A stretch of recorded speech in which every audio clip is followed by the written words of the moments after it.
The following is a paid advertisement. The views expressed are the sole responsibility of the advertiser. I'm attorney Justin Clark. Coming up just ahead on You Have Real Estate, you hear about these property taxes are going to be eliminated. They're going to go away totally. Is that really true? And what can you do to either support or not support this bill? It's just ahead. It's You Have Real Estate. People ask me all the time if I feel guilty for filing bankruptcy for people. No, I do not. I feel guilty not filing bankruptcy for hardworking families who are struggling every month to put food on the table. Call me now. You have power.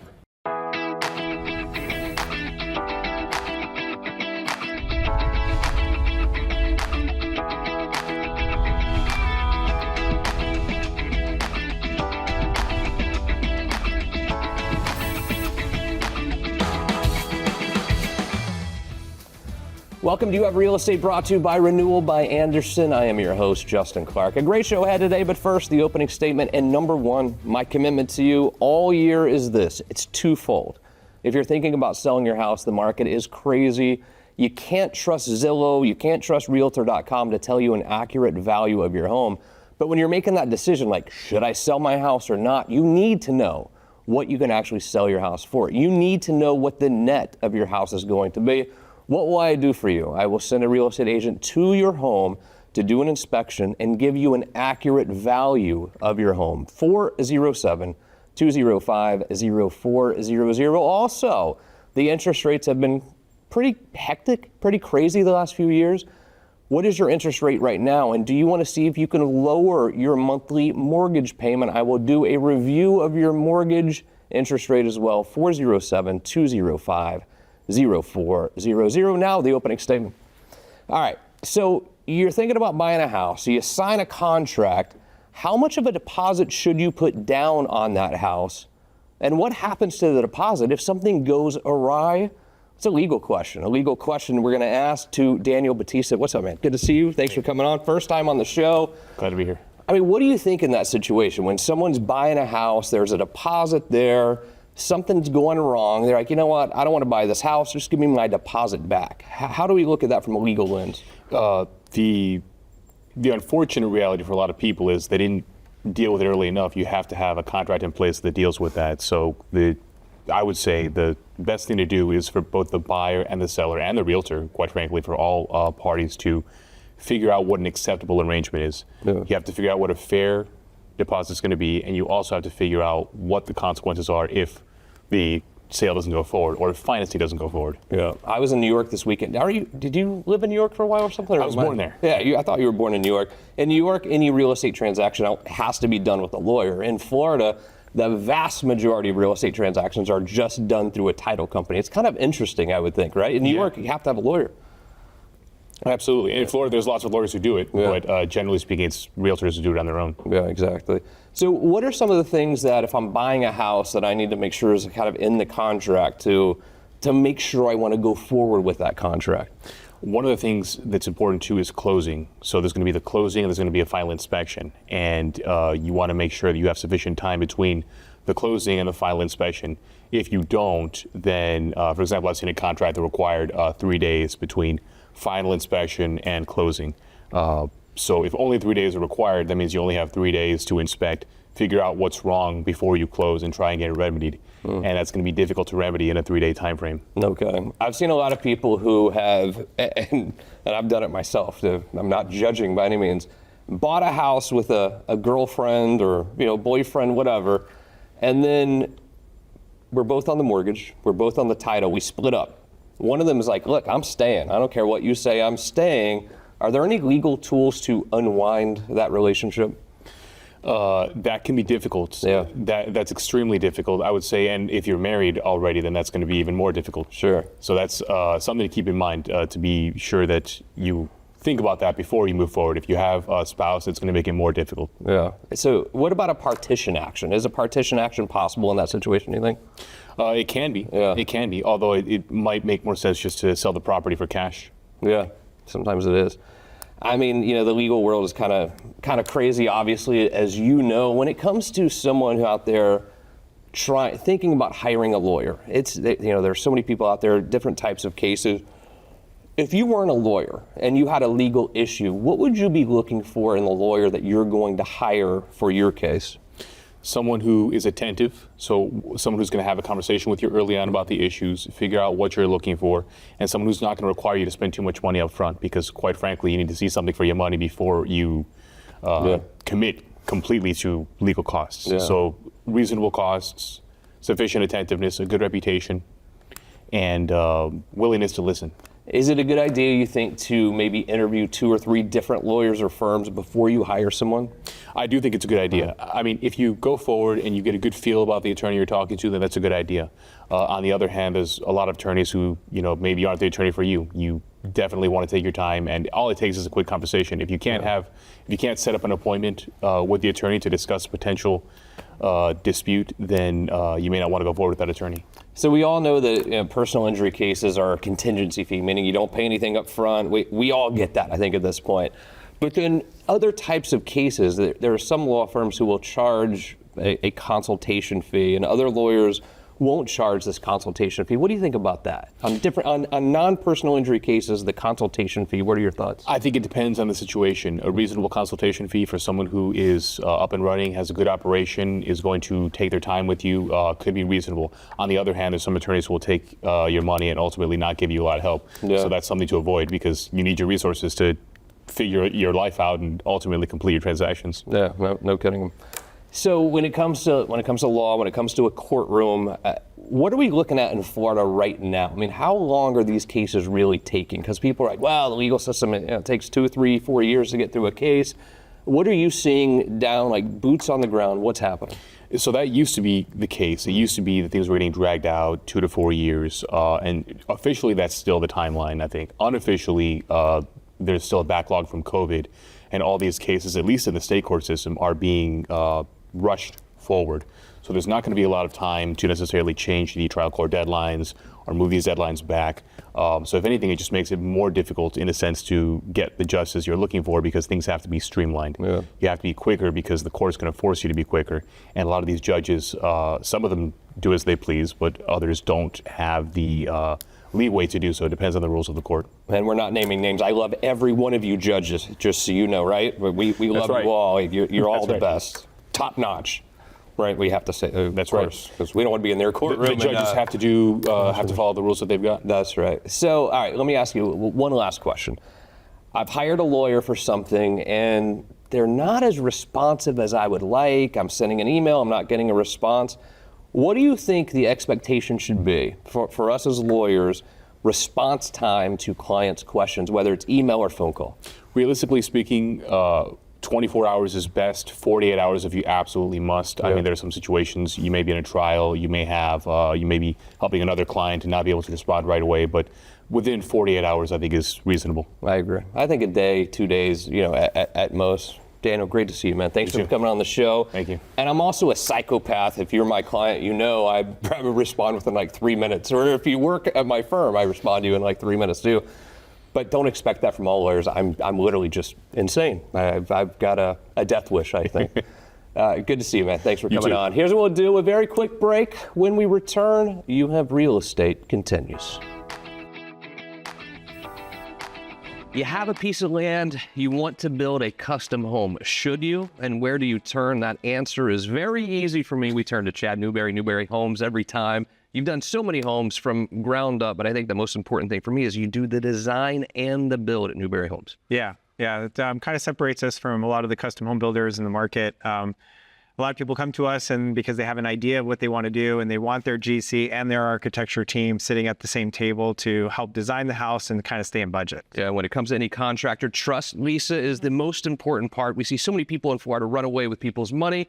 They've been around for a long time, very trustworthy. Very. I mean, it's impeccable. That's why I moved being general real estate for 25 years into this, because of the genuine approach that they have with everybody, the contractors they have, all the way down to the buyers. I love what you've created. And if you want to learn more about custom home building, we've created the Custom Home Workshop. A QR code is on your screen right now. You can learn all about it. Chad, Custom Home Workshop, tell me about it. Yeah, we get a lot of people inquiring about the custom home process and wanting to learn more. And I kind of finally took the initiative to reach out into the community and actually sign people up. And so I spend several hours teaching a class, teaching people what to expect in the custom home process and what the right mindset is so that it's an enjoyable experience. And then we made it fun with some interactive aspects with like Legos and stuff like that to really understand the whole process from start to finish. It's absolutely amazing. Thank you, Lisa. Thank you, Chad. If you are thinking about building a house, maybe you have a piece of land you want to build on, maybe you don't have the land yet, but you know you want a custom home, there's one place to turn. Newberry Homes, QR code on the screen. Check it out today.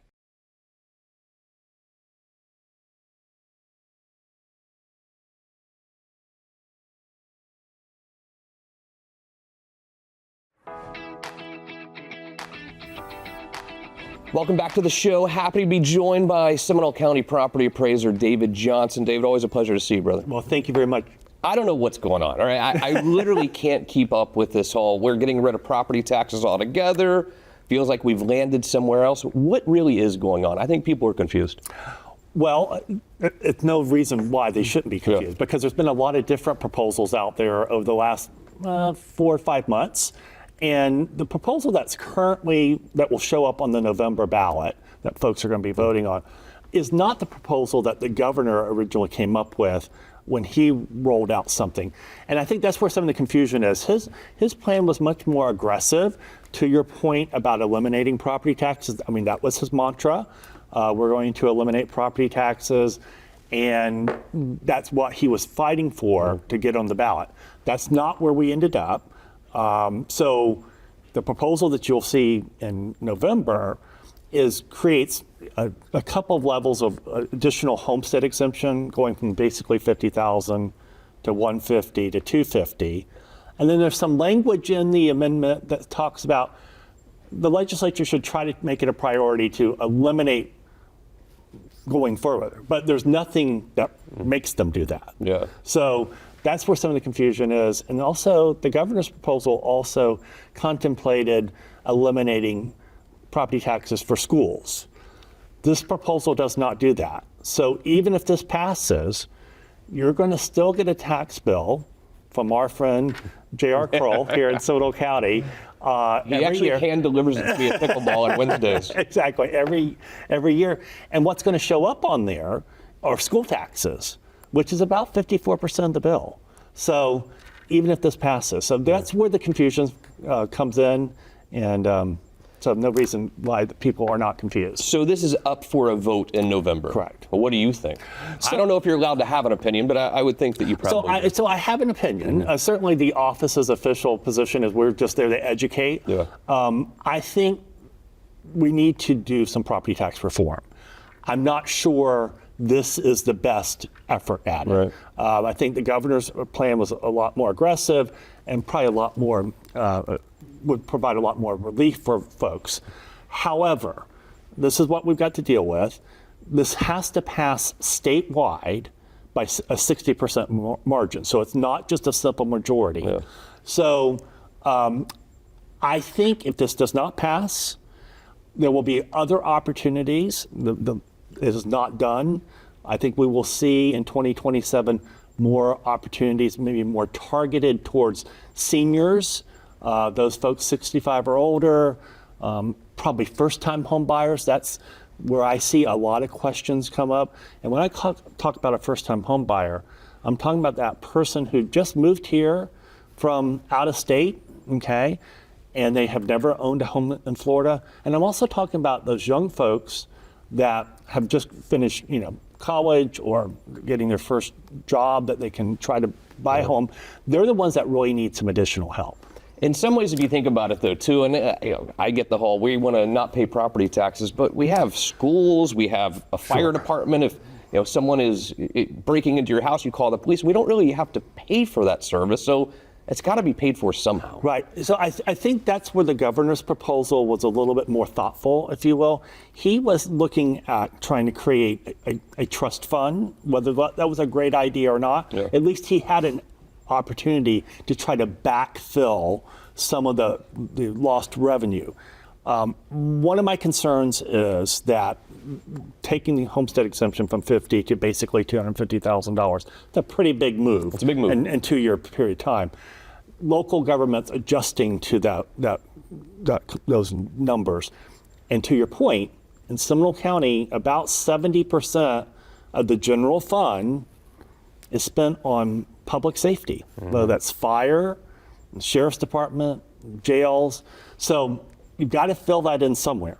And so that's a big number. In Seminole County, if this passes, it's about $120 million revenue loss. And that's got to get backfilled somehow. Sure. So your job is to tell us all what our house is worth in Seminole County. A lot of houses and a lot of property in Seminole County. How in the world do you do that? So there's about 181,000, to be specific, of properties here in Seminole County. About 130 of those, 1,000 of those are homes. So what we do is like really any appraiser does, but we just do it in a large bigger scale. We are looking at what the properties are selling for between a willing buyer, willing seller, and taking those numbers and using statistics and modeling and those types of things. A lot of what happens when you go onto Zillow or whatever and you push the button to get an idea about what your house is worth. That's a good piece if it's a cookie cutter, average type of home. If it's got some additional features like it's on the golf course or on the lake or something, that really doesn't work well. But again, for the mass, you get a very good idea by looking at what willing buyers, willing sellers are willing to pay for comparable homes. When you look at the Seminole County Property Appraiser's website and you look at the value there and you compare it to a Zillow or Realtor.com, how do those compare normally? So we're going to be about 85% of what you could really probably sell the property for, 80 to 85%.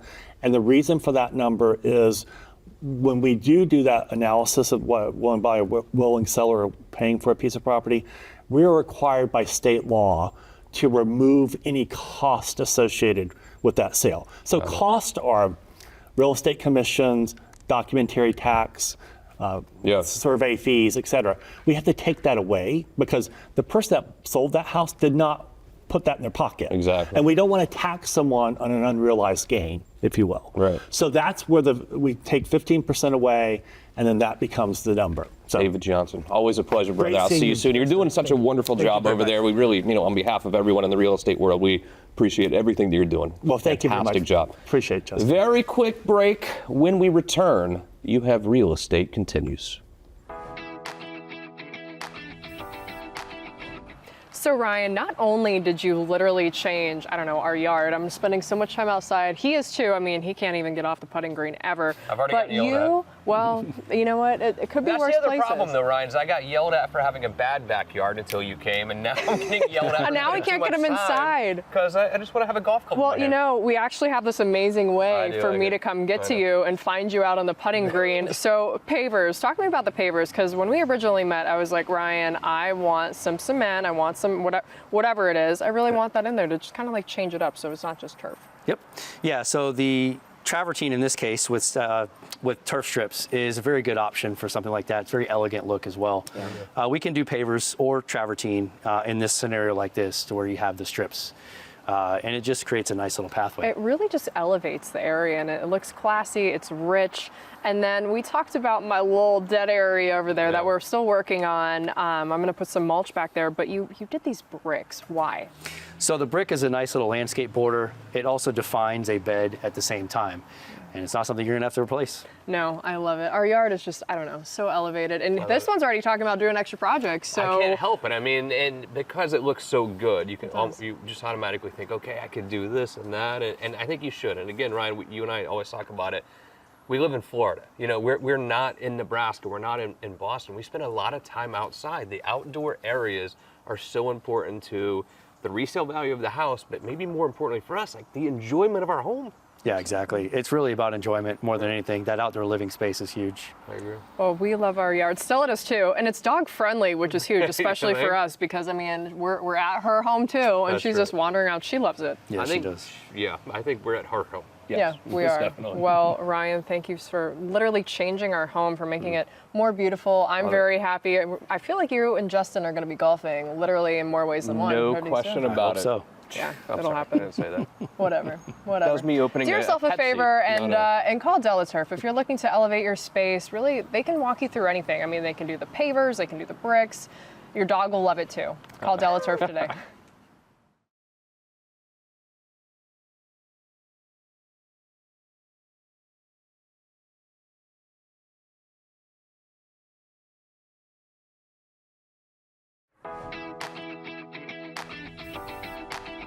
Welcome back to the show. We talked about property taxes because some of us feel like we can't own a home now because property taxes have gotten so expensive. But what I've seen is a lot of people leaving Orlando to go to areas that are a little less expensive and, quite honestly, a little less congested. The person who runs Ocala in the real estate world is Elisha Lopez. And it's true. You've seen so many people come from, whether it's Winter Park, Orlando, Lake Mary, and move up to the Marion County area just because the cost of acquisition of a home is so much less. Yeah, I mean, it's for years we've been talking about this, and it's still in the 43-ish% range that comparing apples to apples, what you get less than Orange County. I get nervous sometimes when I see families really stretching the budget to spend virtually all of their money on their mortgage payment when I get worried about this term house poor because when people work so hard and every penny they make almost goes to pay the mortgage, it makes the rest of the life more of a challenge. You must have seen people who have become house poor because of this. Yeah, because just because you can qualify for a certain amount, it doesn't mean you're going to be comfortable with that amount. And life is more than just, that's the American dream to own a home, yes, but the American dream is also to live life freely. And so in order to do that, it's like how far, like the most bang for your buck, really. Yeah. And in Marion County, year after year, we're doing it. Do you have any thoughts on, especially for a first-time home buyer, what percentage of their income or how much they need left over? I mean, how much should I really be investing of my monthly income in my house? Good question. Dallas is going to kill me. But I mean, I've always been a firm believer that whatever that percentage is, that ratio is for you, that you should always go at least 10, 15% less, because this way you're saving for a rainy day or saving for a vacation. Yeah, exactly. I mean, the one thing I will say, though, is it's expensive even to rent something. So, you have to balance that out as well as, okay, what's the cost of this mortgage, PITI, versus renting even a 2 or 3 bedroom apartment? Yeah, so you're going to get a way bigger home, more bedrooms, for a lot less in Marion County than you are for paying rent, even in Marion County. But compared to Orange County, it's like a 2-bedroom is what, almost $2,000 a month? Oh yeah, easy. And you can own a home for that, and it's yours, and actually have a 1/4 acre, a newer home, have a garage. I mean, that's amazing. It's almost a no-brainer. And by the way, if you want to see properties that are available for sale right now, she has a QR code on the screen.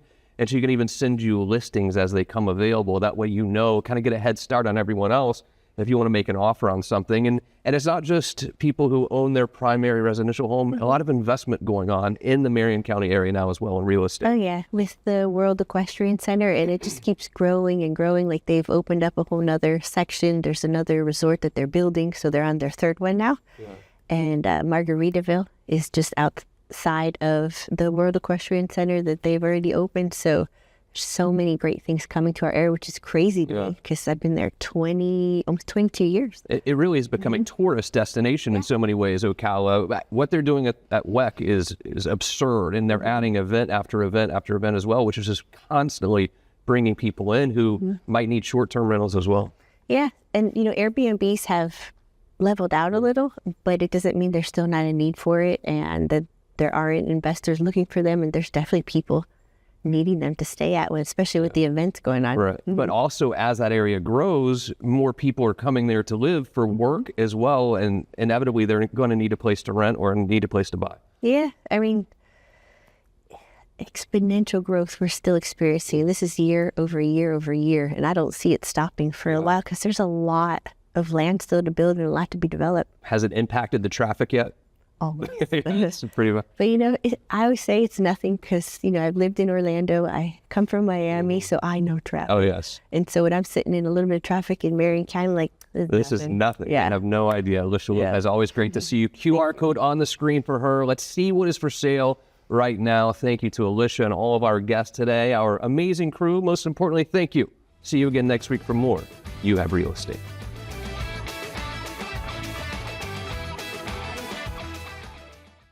The proceeding was a paid advertisement. The views expressed were the sole responsibility of the advertiser.